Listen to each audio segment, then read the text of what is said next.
boa tarde. Estamos de volta a esta rubrica que analisa tudo o que envolve e antecedeu a convocação do Concílio Vaticano II. Hoje viemos até à Universidade Católica para entrevistar Hervé Legrand, é dominicano, professor honorário do Instituto Católico de Paris e um especialista em eclesiologia e também em ecumenismo. Ele acabou de participar num colóquio nesta universidade. Professor, perguntava-lhe eu se a convocação do Concílio Vaticano II por parte do Papa resulta de uma intuição pessoal de João XXIII ou terá o Papa concretizado, por outro lado, um sentimento já generalizado na Igreja de que era necessário mudar? Historicamente, eu creio que a decisão de João XXIII foi uma surpresa para todos. Um certo número de católicos pensavam mesmo que, após o Vaticano I, com um Papa dotado de uma jurisdição universal e também de uma infalibilidade, o concílio seria eventualmente inútil. Alors, Jean XXIII, je pense, dans son intuition... João XXIII, na sua intuição pessoal, estava muito consciente das necessidades da Igreja do seu tempo. Isso devia-se à sua própria experiência de vida. Ele esteve na Grécia, viveu na Turquia, em França, conheceu a renovação que ocorreu na Igreja em França. O renouveau dans l'Église de France, et il a sûrement perçu le besoin d'une Église e apercebeu-se das necessidades de uma igreja que precisava de estar mais próxima das pessoas. Mas o que se passa é que há uma conjugação de fatores entre a intuição pessoal de um chefe com a própria igreja. L'intuition personnelle d'un chef et avec l'Église. Et je crois là, si vous voulez, le concile aurait été impossible. O concílio não teria sido possível se não fosse preparado profundamente por alguns setores. Penso, em particular, no movimento litúrgico, que defendia uma participação ativa dos fiéis na liturgia. O movimento bíblico, com a fundação da Escola Bíblica de Jerusalém, pelo padre Lagrange. A fundação da École Biblique de Jérusalem, par le père Lagrange, par exemple. O trabalho ecuménico que foi feito pelo padre Congar, em França, pelos beneditinos, em Chevetogne.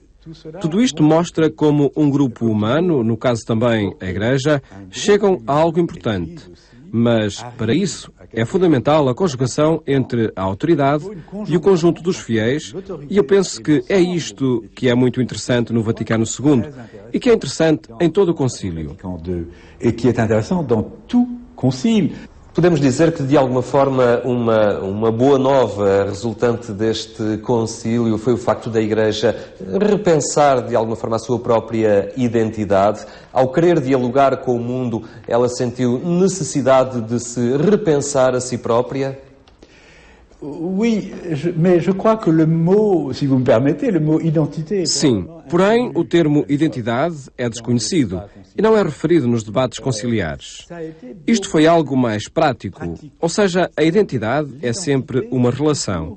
E a identidade da Igreja é uma relação com o Evangelho e com aqueles a quem o Evangelho se dirige. Eu creio que este processo de redefinição da identidade foi algo muito prático. Ce processus de redéfinition de l'identité a été très pratique. L'initiative, par exemple, de Jean XXIII d'inviter a iniciativa de João XXIII de convidar representantes de todas as igrejas cristãs a vir ao concílio, a assistirem a todos os debates, a aceder a todos os documentos e não usarem a palavra apenas quando se falava delas. Nesse momento, a Igreja Católica olha-se. Eu direi, no meu caso, que os óculos é como se a Igreja, naquele momento, retirasse os seus óculos e se olhasse com os óculos dos seus observadores. Et cela l'amène à travailler, effectivement, comme vous dites bien. É assim que ela trabalha bem a sua identidade e a define de uma forma muito mais evangélica. Ou seja, já não há condenações e compreende que, numa relação, a identidade reforça essa relação. A relação e a identidade liée à la relation. Portanto, no interior da Igreja Católica, diante dos outros cristãos, mas também através dos debates sobre a liberdade religiosa, com o mundo democrático, com a nova realidade científica, com os problemas sociais da época. Eu creio que é esta a redefinição da identidade, onde a Igreja permanece fiel, mas aprofunda também a sua identidade através do Evangelho e através daqueles a quem nos dirigimos. Et à partir de ceux à qui on s'adresse.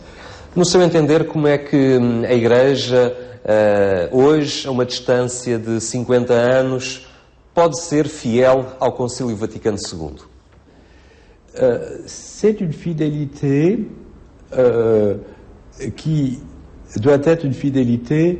É uma fidelidade que deve ter em conta as grandes intuições do Concílio, sabendo que 50 anos depois nós estamos diante de problemas muito diferentes. Em 50 anos, a sociedade ocidental, a única que me sinto autorizado a comentar, mudou muito. Dont je m'autorise à parler, a beaucoup changé. Et donc, il y a des problèmes. Estamos perante situações em que as pessoas se casam, sentem dificuldades no casamento, registra-se um número elevado de divórcios no mundo ocidental.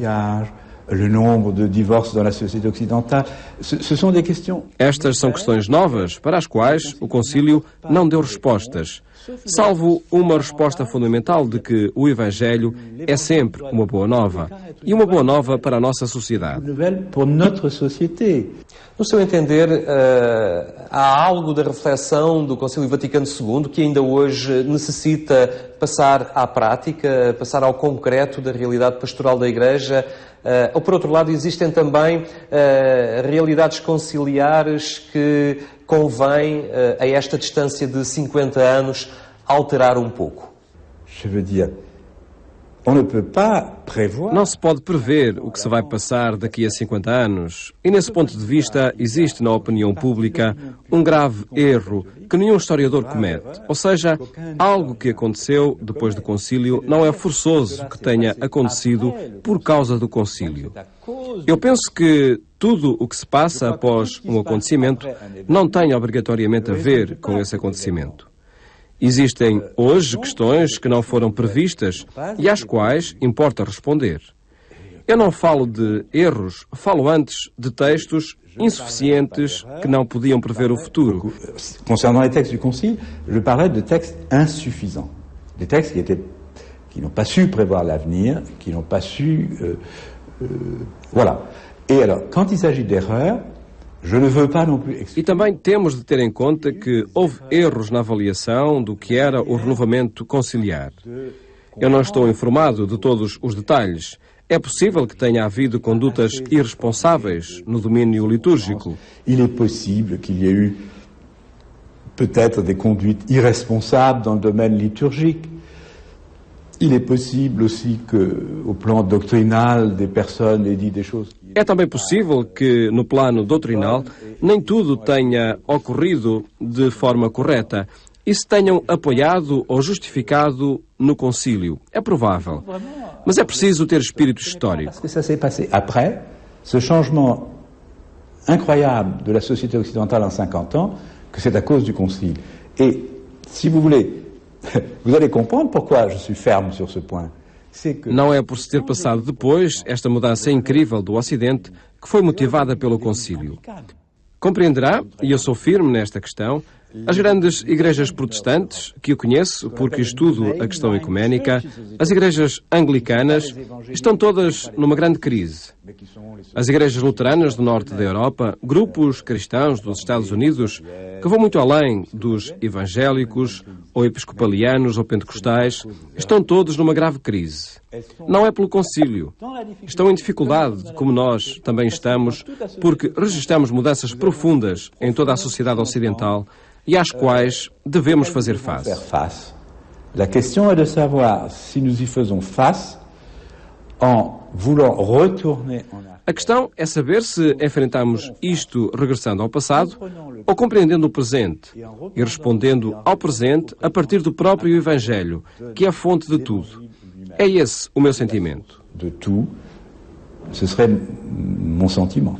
Considera que o concílio continua ainda perfeitamente atual e desafiante para a Igreja do nosso tempo?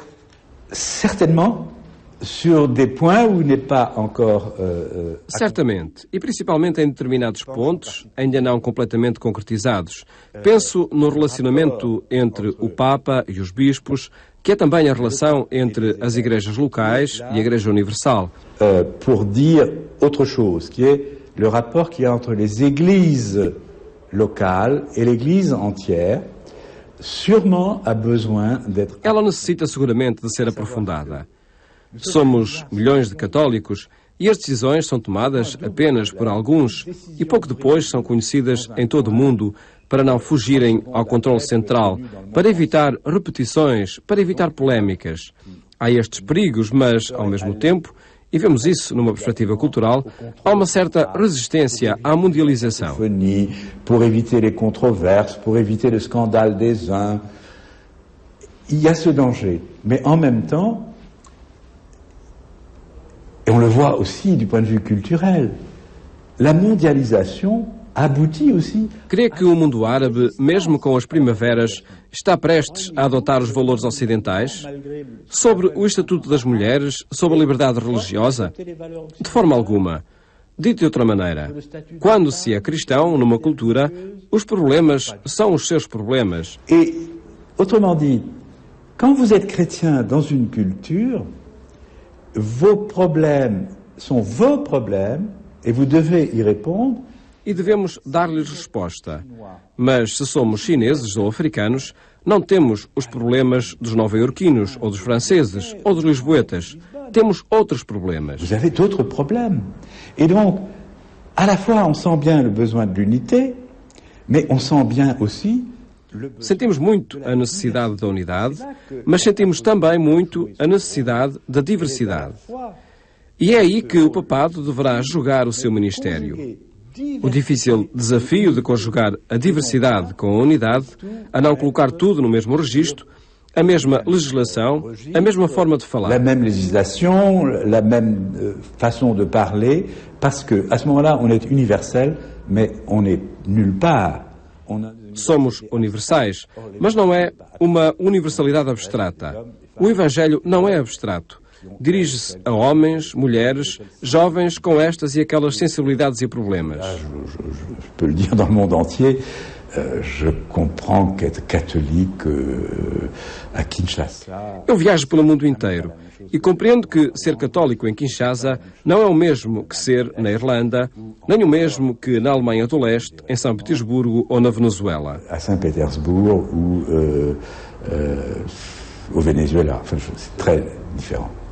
Muito bem, obrigado por ter participado neste nosso programa. Fica então esta análise do professor Hervé Legrand em torno de algumas realidades do Concílio Vaticano II e também da realidade da Igreja Católica. Também é esta distância de 50 anos que decorreram já sobre a convocação do Concílio Vaticano II. Muito boa tarde, nós voltaremos na próxima semana.